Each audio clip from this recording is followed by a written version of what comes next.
फुलपाखरू हे गाणं येणार आहे रानपाखरू या गाण्यानंतर, तर म्हणजेच आदित्य डेरेच्या भावाचं महेश डेरेचं.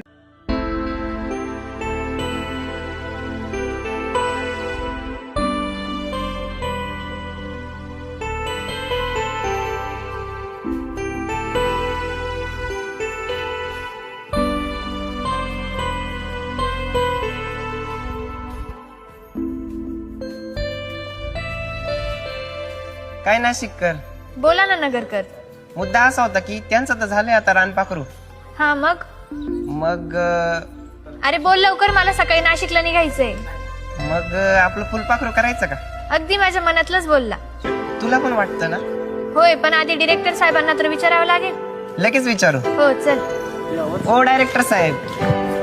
अरे एक मिनिट, तुमची जोडी तर फुलपाखरू सारखी दिसते. नेक्स्ट फुलपाखरू करायचा का? तुम्ही तर आमच्या मनातलंच बोलले.